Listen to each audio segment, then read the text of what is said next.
Bien, Bueno, entonces, hay varias preguntas en el chat y hay varias manos levantadas. ¿Por dónde empezamos? a ver, me parece que Verónica tenía algunas preguntas. Sí, Verónica, ¿querés abrir? Las escribió Verónica, pero si querés la querés leer, Vero. Bueno, ante todo, gracias, Fray, por tan motivadora explicación del Evangelio que genera preguntas, la verdad. Muchas de las que tenía se fueron resolviendo en la disertación, pero hay algunas que quedaron, y ahí va. Pero es bueno que En las Marcos, vuelvas a plantear, porque así yo repito lo que dije, lo que afirmé, ¿no? Porque creo que son importantes. Yo también me planteo, en la medida que voy leyendo, investigando, estudiando, también yo me planteo nuevas preguntas. Así que lo que les pasa a ustedes me pasa a mí también, así que tranquilos. bueno, entonces las hago nuevamente. Bueno, ¿cuál es la importancia del anuncio de la pasión? ¿Cuál es la importancia del anuncio de la pasión?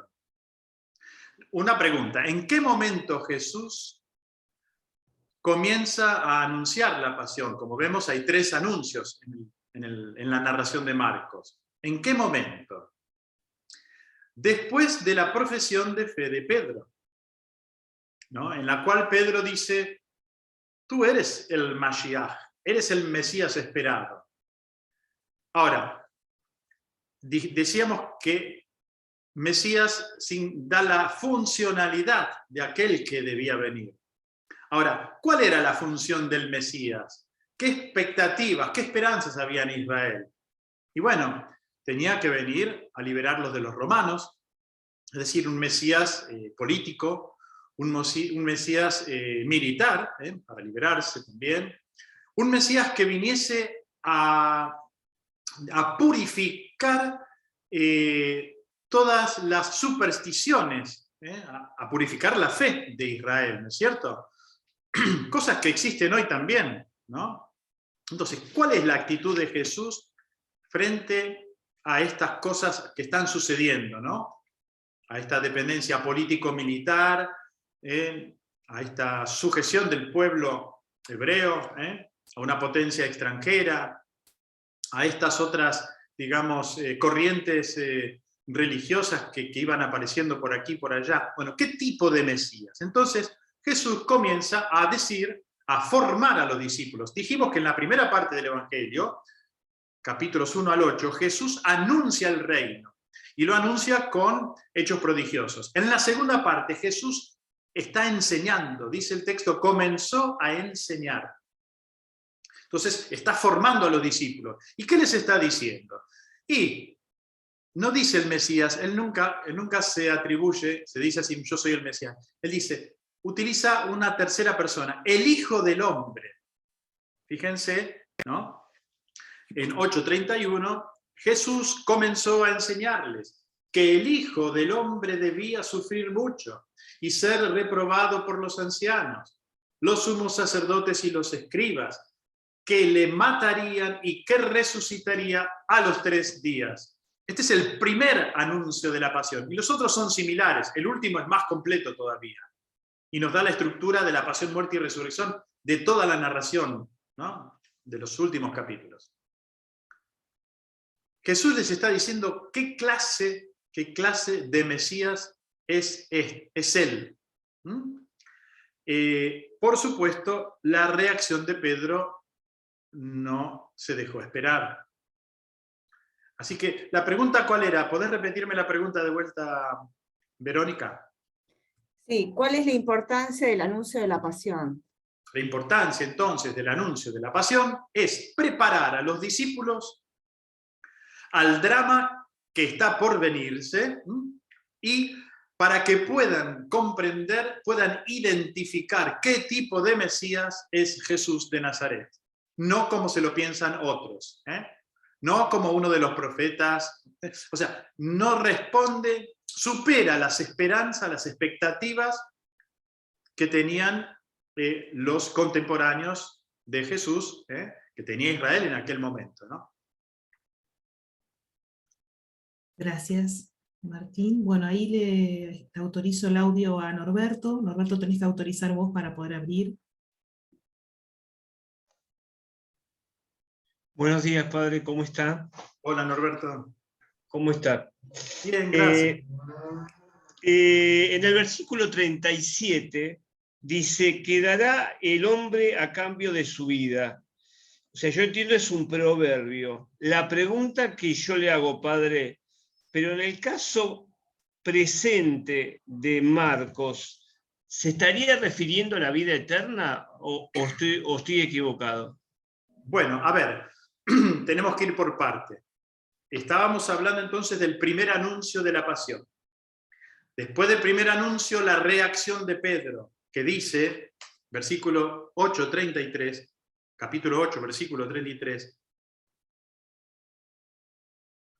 En el 32 dice, Pedro se lo llevó aparte a Jesús. Bueno, por lo menos fue gentil, un gesto de, no se lo dijo delante de todos, una gentileza de se lo llevó aparte y se puso a reprenderle a Jesús, el discípulo al maestro. Pero vos estás loco, por ahí no puede ir el camino, esto no puede ser. Dice el versículo 33 que Jesús, volviéndose a Pedro y mirando a sus discípulos, ya hemos visto la mirada circular de Jesús, ¿no? Le responde a Pedro, pero con esa mirada les está respondiendo a todos. Reprendió, esta vez es Jesús que reprende a Pedro diciéndole, quítate de mi vista, Satanás, porque tus pensamientos no son los de Dios, sino los de los hombres. No tiene nada que ver con el proyecto de Dios, lo que tú piensas. Por eso Satanás, Satán, ya es una figura del Antiguo Testamento, no es espíritu impuro, porque ese era sobrehumano. Esto es una cosa muy, muy humana, es decir, ponerse como piedra de tropiezo, como escándalo. Jesús, entonces para responderte, Norberto, Jesús se da cuenta que los discípulos no comprenden y comienza una serie de instrucciones a partir del versículo 34. A partir de ese versículo, dentro del cual se encuentra el que vos me mencionaste, el 37, hay que ubicarlo en ese contexto inmediato del versículo 37. El versículo 37 dice, ¿qué puede dar el hombre a cambio de su vida? Es una pregunta retórica, pero antes le precede otra pregunta. ¿De qué le sirve a una persona ganar el mundo entero si arruina su vida? Pero antes, entonces vamos a ver si podemos leer este fragmento, que son las condiciones para seguir a Jesús. Es decir, Jesús, decíamos, está formando a los discípulos. ¿Cuáles son las condiciones? Incluso acá dice el texto que llamando a la gente, o sea que amplía el auditorio, la asamblea, versículo 34, 8:34, dice, perdón, llamando a la gente, a la vez que a sus discípulos les dijo, y acá comienzan las instrucciones, si alguno quiere venir en pos de mí, 3 cosas, niéguese a sí mismo, segundo, tome su cruz, tercero, recién después que me siga. Versículo 35, porque quien quiera salvar su vida, la perderá. Pero quien pierda su vida por mí y por el Evangelio, este es un agregado que le pone Marcos, la palabra Evangelio es muy importante en Marcos, ya está en el versículo 1, capítulo 1, el título, Evangelio de Jesucristo, así comienza Marcos. Es decir, perder la vida por él y por el Evangelio. Es decir, cuando Jesús ya no está, ¿qué es lo que nos queda? El Evangelio. Y acá vienen las 2 preguntas retóricas. Pues, ¿de qué le sirve a una persona ganar el mundo entero si arruina su vida? Primera pregunta. Pensemos hoy en los famosos. ¿De qué le sirve a uno ser famoso si se arruina a sí mismo? Y ejemplos hay de sobra. No hace falta que les mencione algunos famosos que terminaron muy mal. Otros terminaron muy bien porque no se la creyeron. Fueron famosos y terminaron serenamente sus días. Otros terminaron muy mal sus días, ¿no? Entonces, ¿de qué le sirve a una persona ganar al mundo? O sea, ¿de qué le sirve a uno pensar siempre en sí mismo? Al que quiera salvar su vida, ¿de qué le sirve, ¿no? Si se pierde, ¿no? Pero en cambio, aquel que esté dispuesto a seguir a Jesús, a arriesgar su vida, ese la salvará, dice Jesús. Segunda pregunta retórica, que es el versículo 37 que nos proponía Norberto.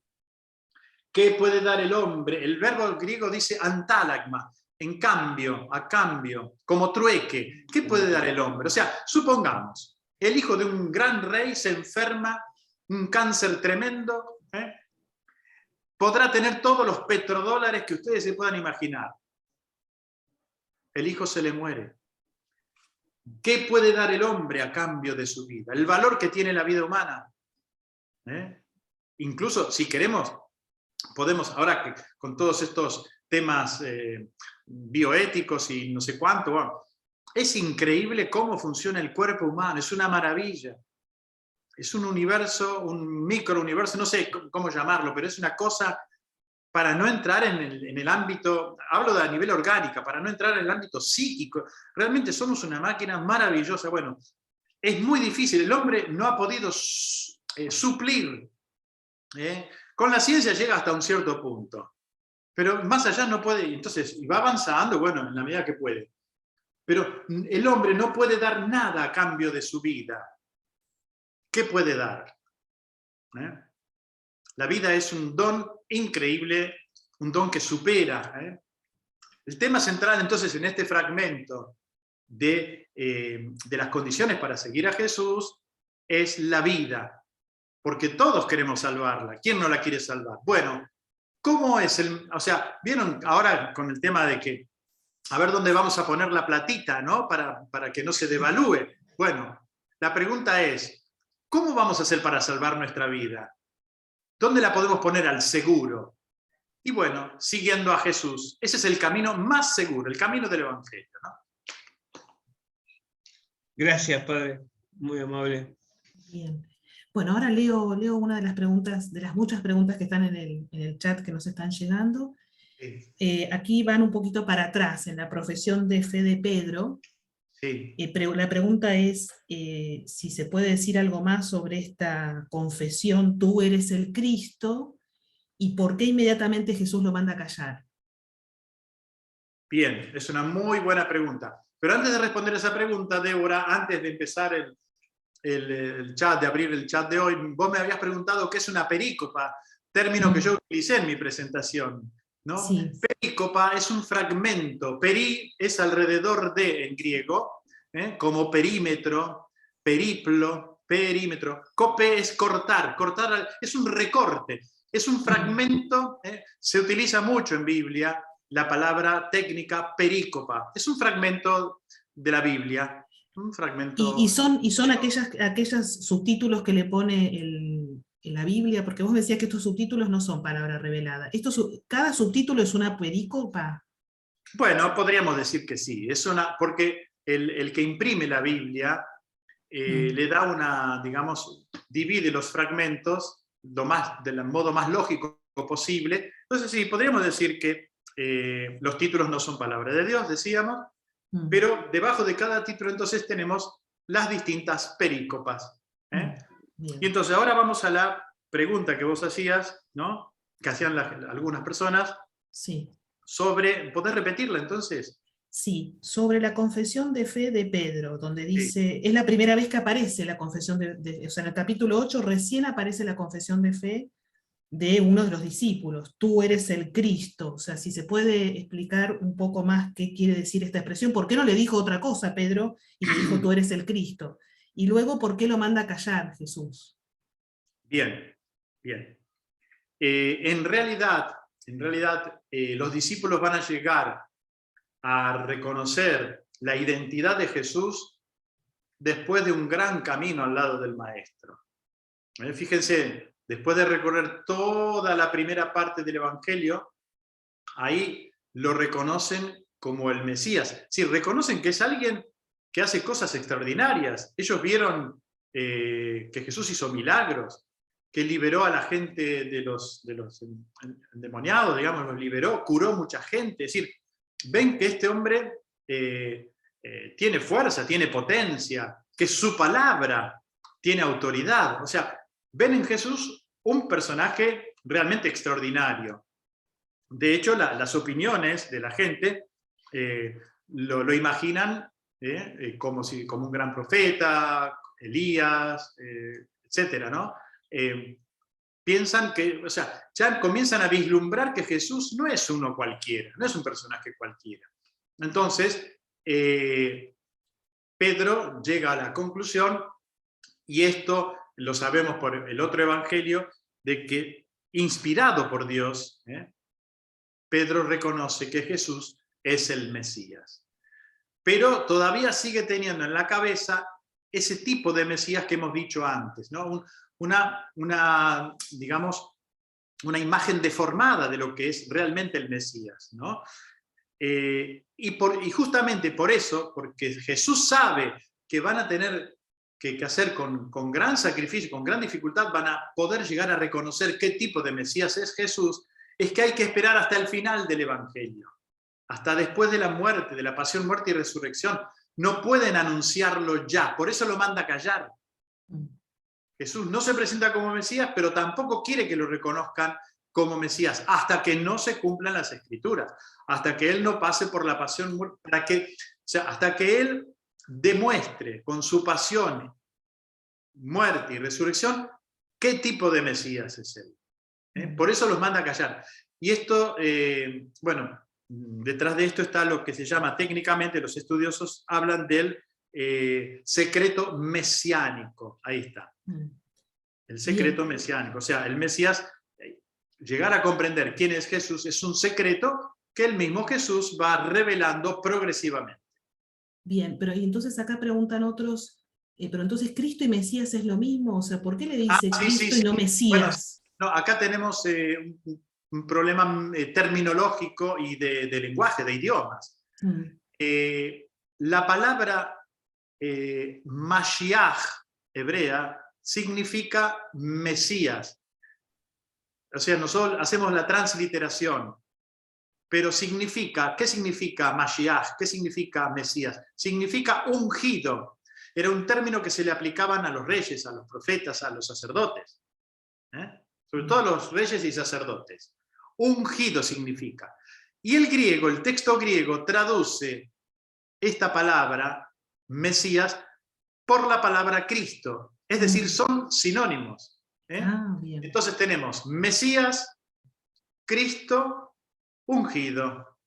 Lo que pasa que nosotros en castellano, todo pasando por el latín, hacen una transliteración, es decir, repiten la misma palabra del origen hebreo. En vez de decir Mashiach, dicen Mesías.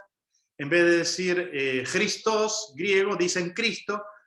Pero en realidad deberían una traducción, digamos, o sea, lo respetamos más fidedigna, claro. Porque en el fondo terminan siendo un título, ¿no es cierto? Jesucristo, ¿no es cierto? Pero en realidad significa Jesús Yeshua. Yeshua es una abreviación de Yehoshua, que significa Dios salva. Yeshua era el grito de las madres cuando el parto venía difícil. Dios ayuda significa en realidad, pero Mateo, cuando dice qué nombre hay que ponerle a la criatura, ¿no es cierto? A José, tiene que llamar Jesús, porque salvará de sus pecados. ¿No? Entonces, es interesante ver cómo el nombre Yeshua, es la abreviación de Yehoshua, le da un nuevo significado. No solamente Dios ayuda, sino también Dios salva. Esto unido a Cristo, ungido, Jesucristo. Bien, bien, clarísimo. Bueno, Diony, ¿querés que abrir tu audio así haces tu pregunta? Diony Luna. Creo que estás en Córdoba. ¿Estás en Córdoba, Diony? ¿Vos sos de Córdoba? Sí, estoy en Córdoba trabajando. Estoy acá solita en mi escritorio, así que por lo menos escuchando con mucha atención. Paz y bendiciones para todos. Muchísimas gracias, Martín, por todo lo que estás compartiendo, que es un hermoso tesoro, y gracias, Débora, por tu atención. Eso es lo primero que quiero decir. Y Diony, sí. Te interrumpo. Tenemos que agradecer, además de Débora, a otras dos colaboradoras que nos están acompañando. Una es Valeria y la otra es Verónica, que en caso de que a Débora le falle la línea, que se quede Ahí tenemos dos pilares. Verónica y Valeria, que están ahí en pantalla, la verán a las dos. Así que Bendiciones. a las tres les agradecemos. Muchísimas gracias, muchísimas gracias. Es un aporte enorme y la verdad que es un gran tesoro que se vayan surgiendo estos pilares también de contención y de Trabajamos en equipo, ¿ves? equipo. Eso es lo principal. Bueno, yo voy al capítulo 8 en el versículo 22, el ciego de Betsaida. Muy bien, muy bien. Cuando le trajeron al ciego, le pidieron que lo tocara y a mí me resultó esto de, ay, le mojó con los dedos, con saliva los ojos y ¿ves algo? El ciego empezaba a ver, pero poco. O sea, una curación, como ves, es una curación en dos fases, en dos partes, ¿no? Progresiva. Yo veía esto como Marcos para el catecumenado, la enseñanza. Yo creo que es una enseñanza progresiva para salir de la oscuridad a la luz o de lo que uno supone, piensa o no sabe a este conocimiento de este Cristo que viene a salvarnos y a liberarnos. Pero me resultaba esto, este Déjame hacerte una signo. pregunta antes de que Sí. sigas. Una pregunta para vos Sí. y para los que nos están escuchando. ¿A Sí. vos por qué te parece que antes de la profesión de fe de Pedro, Marcos nos narra la curación del ciego de Betsaida? Fíjate que son en dos fases, ¿no? Como vos estabas Sí. relatando, de manera progresiva. O sea, al principio ve más o menos, después ve Sí. claramente. Sí. Bueno, a la primera pregunta de Jesús, ¿quién dice la gente que soy yo? La respuesta es más o menos, ¿no? Porque dice, unos que Juan el Bautista, otros dicen que es Elías, otros que algunos profetas. Y en la segunda pregunta que Jesús hace, ves que hay un paralelismo, Pedro responde ya Cristo. Es decir, Ya que se Cristo. ve más claro. Esa es una primera interpretación, pero hay otra interpretación, que Ajá. siempre tomando la curación del ciego de Betsaida, que Sí. la primera fase es la primera parte del Evangelio, que termina, cuyo vértice es tú eres el Cristo. La segunda fase, cuando ya se ve, cuando el ciego ve mejor, es un símbolo de la profesión de fe del centurión. Es decir, cuando se cierra el Evangelio, cuando se cierra la segunda parte, tú eres el hijo, verdaderamente era el Hijo de Dios. Entonces, ahí tenemos la visión completa, la identidad completa de Jesús. Por eso yo te agradezco que que estés mencionando este texto de la curación del ciego de Betsaida, 8:22 al 26, que le precede inmediatamente a la profesión de fe de A la Pedro. profesión. Sí. A mí me resultó muy impactante y ver el caminito, ¿no? El progreso, la progresión de esta, empezar a conocer o tomar idea y a que los ojos se abran, esto de ¿ves? Y bueno, ahora veo un poco. Fíjate que esto es una catequesis. La palabra Exacto. catequesis viene del griego kategeo, kata, desde arriba, egeo, significa hacer resonar. Entonces, lo que nosotros estamos haciendo es dejar que el Evangelio resuene en nosotros. Esto es el trabajo que estamos haciendo, de manera que podamos comprender realmente cuál es el mensaje de Jesús. Porque esto de la profesión de fe de Pedro tiene consecuencias concretas en la vida nuestra hoy. También hoy nosotros queremos que venga alguien que mágicamente nos libere de los distintos tipos de opresión, política, social, económica, militar, etc., todo lo que ustedes quieran ponerle, ¿no? Estoy hablando a nivel internacional, no quiero centrarme solo en nuestro país, pero fíjense, ¿no? Una búsqueda de respuesta a los problemas es la que le proponen una respuesta humana, una respuesta concreta, fuerte, es la que propone Jesús. O sea, como cristianos, nosotros sí tenemos que luchar, tenemos que trabajar, pero hacerlo desde la perspectiva de la fe que estamos profesando. Exacto. Muchísimas gracias. Gracias, Diony. Bueno, hay una pregunta de Paola. No sé si Paola, por eso querés levantar querés hablar, querés leer la voz o querés que te activo el audio y directamente la formulás vos.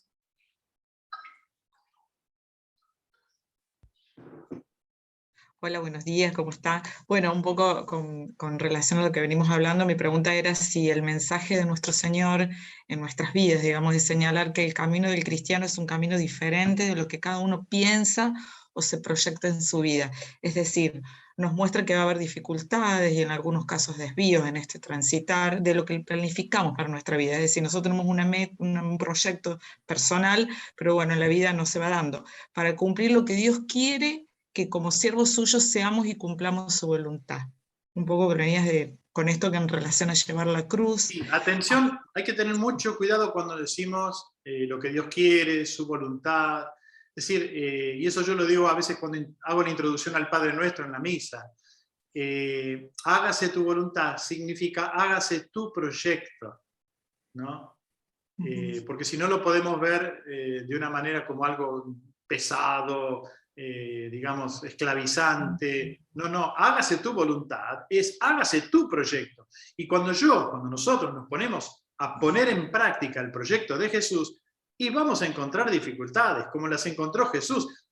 Jesús no buscó la muerte, como no la busca ninguno de nosotros, no somos masoquistas. Pero si nos ponemos en el camino del Evangelio, vamos a encontrar obstáculos. Ahí está Gloria también, ¿no? Sí, gracias, ahí Paola. Gloria. Gracias, Paola.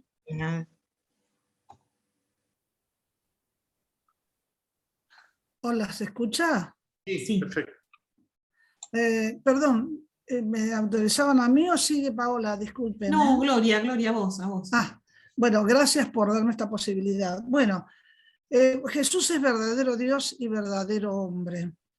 Cuando él opta por el concepto soy hijo del hombre, ¿por qué la interpretación de figura sobrehumana cuando él habla del hijo del hombre?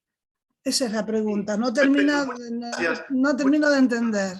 Perfecto, esa es una buena pregunta. También la tenía Verónica, esa pregunta, antes de que comenzáramos el curso de hoy. El concepto de hijo de hombre. Ante todo te tengo que decir que en ningún momento Jesús dice soy el hijo del hombre. No. Jesús habla del hijo del hombre en tercera persona. Y ciertamente se refiere a él, a lo que le va a suceder a él. Pero al decir hijo de hombre, y esto realmente se lo tengo que agradecer al padre Dolio porque es uno de los grandes temas de la teología. Yo me acuerdo que a mí me llevó por lo menos 2 años en los estudios teológicos saber qué es el hijo del hombre. Y este hombre me lo dijo en 5 minutos presentando el texto de Marcos, porque hijo de hombre no significa hombre. Hijo de hombre es una expresión que aparece en el libro del profeta Daniel. Y se refiere a aquel que va a venir sobre las nubes, es decir, está indicando una figura potente que va a venir sobre las nubes. Entonces, que Jesús anuncie su pasión utilizando esta expresión, hijo del hombre, ¿no? Resonaba de una manera muy extraña para los hebreos, que pensaban que el hijo del hombre tenía que venir sobre las nubes del cielo, potente, venir a caballo y no entrar en Jerusalén en un burrito, como un campesino. Es decir, Jesús le da un nuevo contenido al concepto tanto de Mesías, Cristo o ungido, como veníamos diciendo, pero también al concepto de hijo de hombre, uniéndolo al anunciar, sin decirlo, pero al anunciar la pasión, muerte, lo está uniendo a otros profetas que hablaban, por ejemplo Isaías, que hablaban del siervo doliente.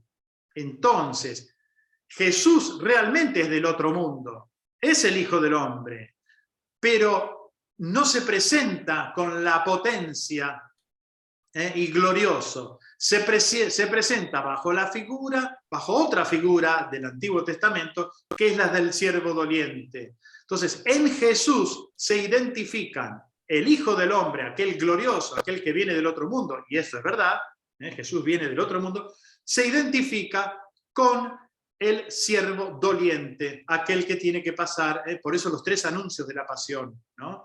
Y de hecho, y la pasión de hecho, que le toca vivir al Hijo de Dios. Ahora, los discípulos se quedan con esta primera parte y no comprende, dice el texto, aquello, qué significa la resurrección. ¿No? Bueno, pero estoy abriendo otra ventana ahora, otro tema. No sé si respondí. Gracias. Gracias, sí, Martín, gracias. Gracias, Gloria. Bueno, hay muchas preguntas de nuevo sobre la curación del ciego.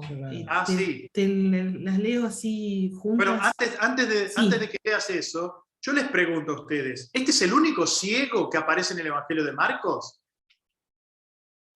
No, ahí están diciendo, ahí Manuel está diciendo que no. Perfecto, Manuel. ¿Por qué? Porque antes de la entrada de Jesús en Jerusalén, tenemos la curación de otro ciego. Entonces, tenemos la curación del ciego de Betsaida en lo que estamos analizando hoy. Pero antes de la entrada mesiánica en Jerusalén, tenemos la curación del ciego de Jericó. Y esto es muy importante, la imagen del ciego, porque ese ciegos somos nosotros, ciegos son los discípulos, que no comprenden, que necesitan formación, que es lo que Jesús está haciendo en esta segunda parte del Evangelio, ¿no? Bien, bueno, una primera pregunta sobre esta curación es esta distinción entre que primero ve un poquito y después ve más claramente, ¿no? Sí. O sea, no hay visión, pero después hay una visión. Eso lo acabo de explicar, es decir, son las dos fases, ¿no? Que digamos que adquiere una función simbólica, teológica, simbólica, de las dos fases del Evangelio. Bien. La primera termina con tú eres el Cristo, la segunda, tú eres verdaderamente este hombre era hijo de Dios. Es decir, para lograr la identidad completa de Jesús necesitamos recorrer las dos fases. Bien, y ahí entonces la pregunta asociada a esto es si esto implica la madurez en la fe. ¿Qué es madurar en la fe? Bueno, claro. Y madurar en la fe concretamente es que nosotros en nuestra vida diaria somos impacientes, queremos que las cosas se resuelvan de un día para el otro, que nos las resuelvan los otros, no nos animamos a enfrentar la realidad como Jesús de Nazaret.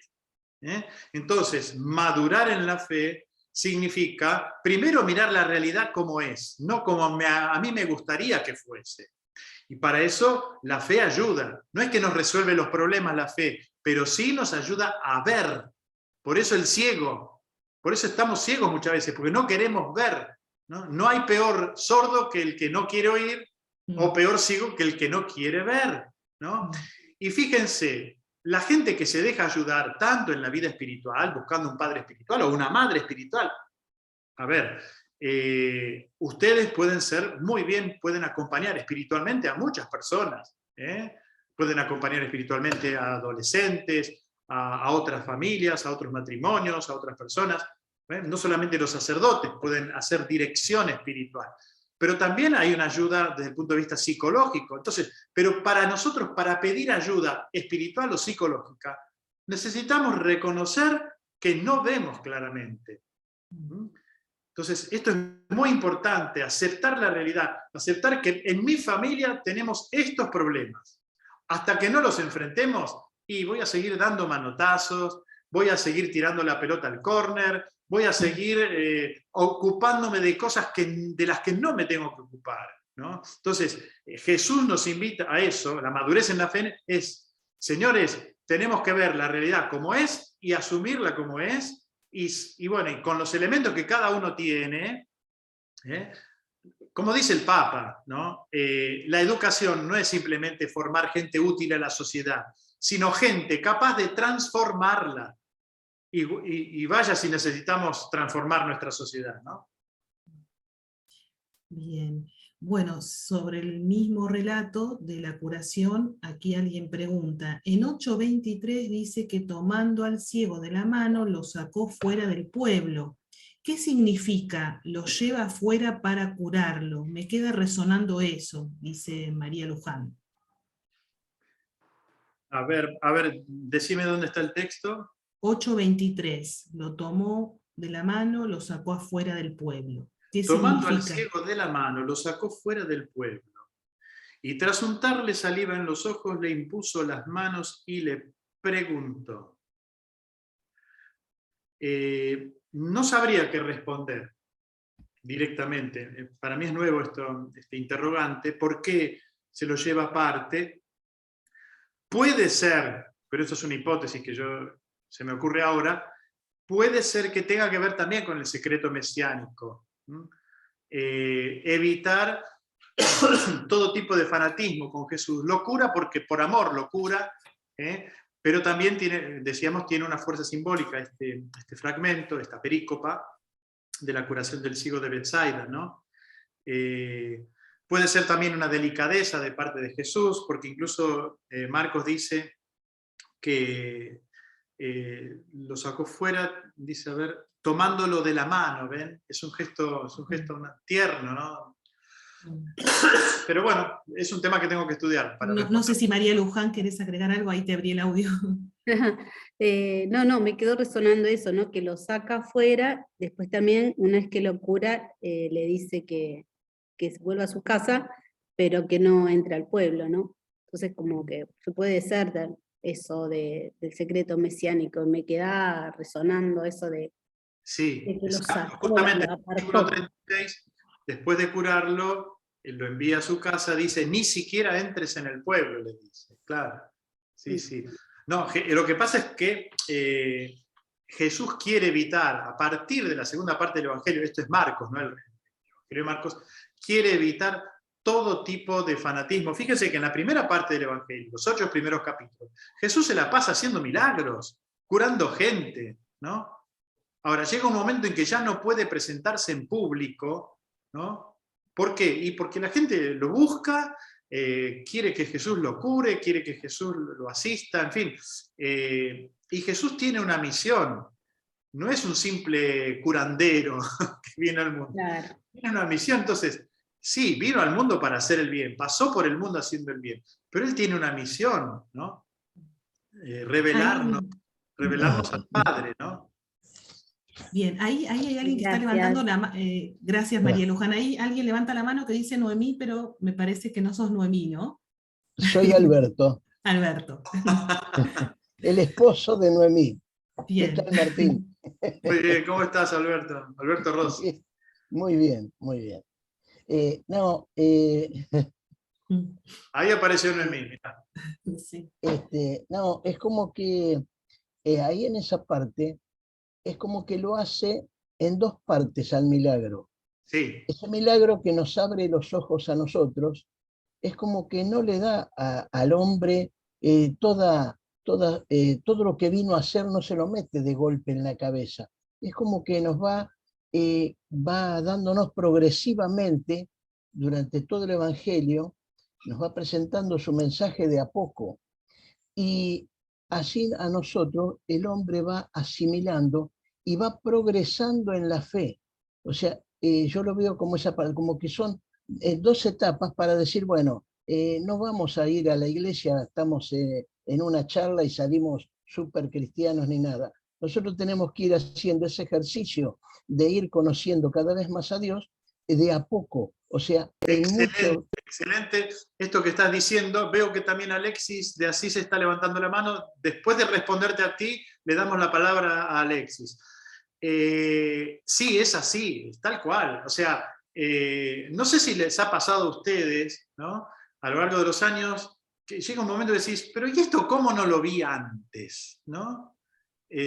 Cuando uno va recibiendo la formación cristiana o participando de distintos cursos o en una misa o en una homilía o en una charla con alguien, ¿no? Sí, pero ¿y esto cómo no se me ocurrió? ¿Cómo no lo vi en otro?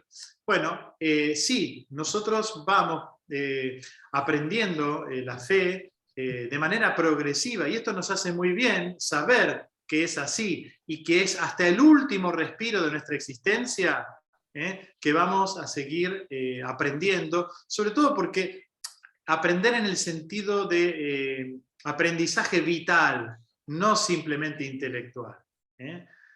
Vamos aprendiendo hasta el último respiro de nuestra existencia, que es ahí donde termina nuestra misión. Nuestra misión, hasta el último momento, incluso puede ser una persona, como me ha pasado experimentar, personas que están en la terapia intensiva y tienen una misión, ¿no? Tienen una misión.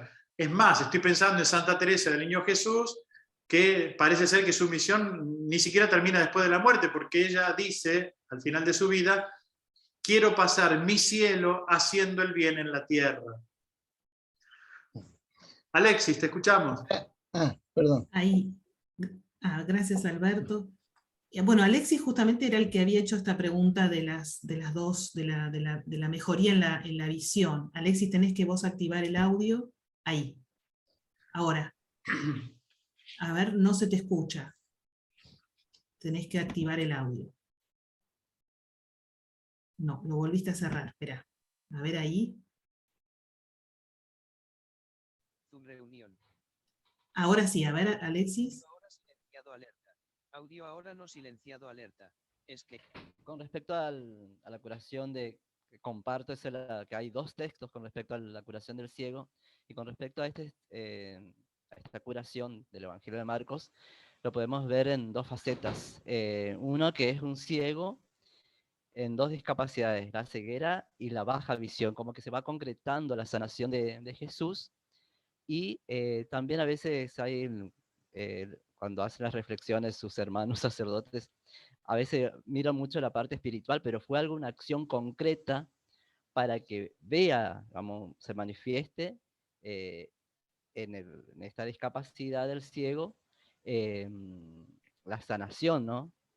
Y también esto de por qué le saca al pueblo, porque la misma sociedad como que lo excluía, sí, excluyendo también esto de la integración e inclusión que se habla en estos tiempos, es como que él también lo aparta, porque la sociedad no ayudaba tampoco, porque hay una manifestación que donde desanimaba al ciego, porque él quería llegar, hay otro en la curación donde tira el manto, ¿no? Que se entrega a esa fe, sabía que Jesús lo iba a curar, pero había otras personas que lo querían llevar a otra sociedad que no. Entonces por eso digo yo, mi reflexión es que lo aparta, lo saca, quiere que el ciego tenga el encuentro personal con él.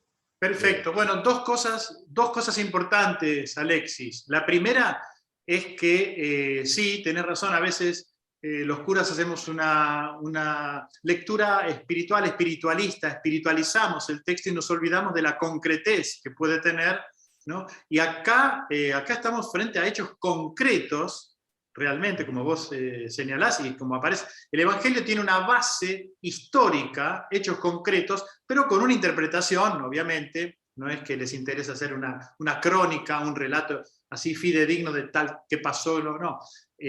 Pero sí una base concreta sobre la cual que puede adquirir una dimensión simbólica, una dimensión teológica, y que de hecho la adquiere.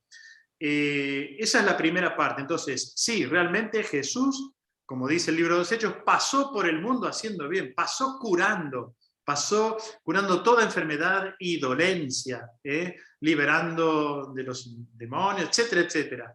Pasó haciendo el bien, eso es verdad. Pero, por ejemplo, si te acordás de los que también está en Marcos, cuando él cura al paralítico, ese que bajan del techo, ¿no? Jesús va más allá de esa curación física, porque es interesante, todos esperaríamos que le dijera, toma tu camilla, vete y anda. No, y primero le dice, tus pecados te son perdonados, ¿no? Entonces, eso, que además es una provocación a los fariseos, a los escribas. Entonces, para que vean que el Hijo del Hombre tiene la fuerza, su palabra es eficaz y es verdadera, a ti te digo, o sea, algo que no se ve, que es el perdón de los pecados, le demuestra que con su palabra y con algo visible, como es la curación del paralítico, realmente Jesús, así como cura al paralítico, Jesús perdona los pecados, y solo Dios puede perdonar pecados. Esa es la primera parte de tu pregunta. La segunda, la de lo que puede ser una marginación de toda persona con discapacidad, ya la encontramos, y en aquellos tiempos peor todavía, en el capítulo 9 del Evangelio según San Juan. ¿Se acuerdan? El ciego de nacimiento, ¿no? Que le preguntan, ¿quién pecó, él o sus padres? ¿No? Atribuir un mal físico, ¿no? Eso es terrible, terrible. Entonces, sí, se puede interpretar esto, claro, que uno tiene un mal, en este caso una ceguera, o cualquiera que sea el mal, como fruto de haber pecado. Esto Jesús lo va a revertir totalmente, ¿no? Ni él ni sus padres, va a responder Jesús, ¿no? Entonces, no asociar, esto es importante, ya en tiempos de Jesús, pero también puede suceder hoy, ¿no? Viste, le pasó eso, por algo le pasó, decimos a veces, ¿no? Así que bueno, sí, hay que tener mucho cuidado con todo tipo de marginación, ¿no? Claro. Gracias, Alexis. Bueno, ahora vamos a otro tema que aquí hacen en el chat. María nos ha abandonado la reunión. María Jesús. La pregunta es, Fray Martín, ¿el Señor tuvo corazón de hombre o corazón divino? Siempre pensé que era solo corazón divino, pero una hermana carmelita me enseñó que tiene corazón de hombre y nos ama infinitamente. Esta pregunta la hace Sandra. A ver, ¿qué dice nuestra fe? Verdadero Dios y verdadero hombre. Si fue verdadero hombre, tenía corazón de hombre. Y de hecho, los santos nos recuerdan que Jesús nos amó con un corazón humano, ¿no? Pero claro, vayamos al relato que también está en Marcos. ¿Se acuerdan del joven rico? No sé si ustedes me pueden decir en dónde estaba. Está en el capítulo 10, ¿no? En el capítulo 10, versículo 17, fíjese, siempre Jesús está en camino, ¿no? Se ponía en camino cuando uno, no dice, el joven en el Evangelio de Mateo era un joven, aquí es uno corrió a su encuentro y arrodillándose ante él le preguntó, Maestro bueno, ¿qué debo hacer para tener en herencia la vida eterna? Jesús le responde, ¿no es cierto? Todo el tema de los mandamientos, primero lo frena, primero dice, momento, mucho ímpetu juvenil, no, momento, ¿por qué me llamas bueno? Lo frena, ¿no? Nadie es bueno sino solo Dios, dice Jesús. Ya sabe los mandamientos, y le enumera los mandamientos que tienen que ver con el prójimo, interesante el texto. Él le dijo, maestro, todo eso lo he guardado desde mi juventud. En el Evangelio de Marcos ya es una persona adulta, porque se está diciendo que lo guardó, que lo cumplió desde la juventud, ¿no? Y después en el versículo 21, 10:21, fíjense lo que dice. Jesús, fijando en él su mirada, con cariño, dice esta traducción, le dijo, una cosa sola te falta, vende cuanto tienes. El texto griego dice, no dice blepo, mirar, como quien mira, como Juan Bautista que lo ve pasar a Jesús, blepo, lo miró. Dice en blepo, lo miró dentro y lo amó, usa el verbo agapao. Es el amor de Dios. Es decir, el amor de Dios está en el corazón humano de Jesús. La visión de Dios está en la visión humana de Jesús, es decir, todo lo que Jesús dice y hace no es otra cosa que la expresión divina a través de su condición humana. Espero haber respondido, ¿no? No es un tema fácil, pero creo que sí, que aceptar que Jesús nos amó con corazón humano, porque era verdadero hombre, pero al mismo tiempo es Dios, así que lo que el joven rico, o en este caso este señor mayor o adulto, experimentó fue la mirada amorosa de Dios a través de la mirada amorosa de Jesús. Y por eso es un texto dramático, porque termina diciendo que él, abatido por estas palabras, se marchó entristecido porque tenía muchos bienes, ¿no? Maestro bueno, es decir, prefirió los bienes efímeros a la bondad de Dios, a la bondad total, ¿no? Sí, por eso es dramático, para mí es uno de los textos más dramáticos del Nuevo Testamento. Dios que te ofrece el bien por excelencia, como diría San Francisco de Asís, todo bien, bien sumamente amado, ¿no? Bueno, al bien total prefirió bienes menores, bienes efímeros, bienes tal. Por eso dice que se fue entristecido, ¿no? Sí. Bien, bueno, ahora Silvia Trovarelli te va a llevar a otro versículo. Ella dice, Bueno, dejo un versículo que leí para que se aclare durante la exposición, el 9.1. Algunos no gustarán la muerte hasta... no sé si Martín puede explicar esto. el 9.1, ahí está. Fíjense, Sí. nosotros hemos visto con Norberto toda la serie de instrucciones que Jesús les da a los discípulos porque no comprenden el primer anuncio de la pasión, ¿no? 8.34. Este 8.34 va hasta el 9.1. Esta perícopa, este fragmento va hasta el 9.1 justamente, como señala Silvia, ¿no? Les decía también, por eso se engancha con lo anterior, les decía también, yo les aseguro que algunos de los aquí presentes no gustarán la muerte hasta que vean venir con poder el reino de Dios. Este es un versículo muy difícil. Hay tesis doctorales que han estudiado esto. ¿Por qué? Porque fíjense que inmediatamente después viene el relato de la transfiguración. Entonces, muchos piensan que ver venir con poder el reino de Dios se puede referir a ese relato, el de la transfiguración. Sin embargo, un análisis profundo de la expresión venir con poder, ver venir con poder, ¿no? Se refiere a la resurrección, de la cual la transfiguración es una anticipación. Entonces, vuelvo a leer esto que Jesús también les decía, un versículo muy difícil de comprender. Yo les aseguro, amén, amén, lego jimin, cuando se introduce esta expresión, yo les aseguro, es decir, que lo que Jesús está diciendo es muy importante, es una revelación muy importante. ¿Qué es lo que yo les aseguro? Que algunos de los aquí presentes no gustarán la muerte hasta que vean venir con poder el reino de Dios. De hecho, los discípulos van a estar vivos en el momento de la resurrección de Jesús. Eso es ver venir con poder el reino de Dios. O sea, frente al drama de la muerte, de la pasión-muerte, ¿no? Y al descalabro, porque los discípulos lo abandonan, ¿no? Lo abandonan. Después de 3 días, muy poco tiempo después, Jesús se aparece ya resucitado. Es decir, lo ven venir con poder el reino de Dios. El texto, el Evangelio nos está diciendo, no tengan miedo a aquellos que le ponen obstáculos, a aquellos que los persiguen, a aquellos que los calumnian, a aquellos que incluso que los pueden llegar a matar, ¿no? Porque la última palabra la tiene Dios.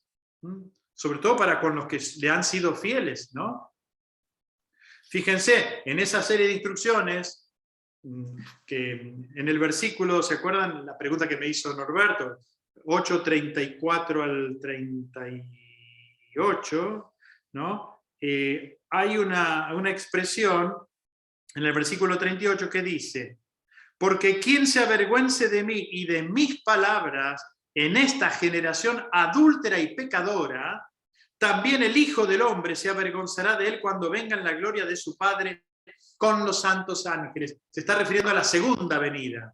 O sea que te estás cavando la fosa. Si vos recibiste el anuncio de la fe, aceptaste la fe, ¿no? O siendo adulto, aceptaste la fe, te dejaste recibiste el bautismo, o si recibiste el bautismo de niño por la confirmación, aceptás vivir la fe católica, fe que Jesús nos trajo, y bueno, es importante que nosotros no nos avergoncemos de nuestra fe, ¿no? Porque nosotros mismos nos cavamos la fosa, porque si nosotros no aceptamos, rechazamos esta fe que gratuitamente y amorosamente hemos recibido, y bueno, nadie nos va a forzar en el más allá. Y decir, bueno, usted la rechazó, señor, y bueno, usted ya tomó una decisión.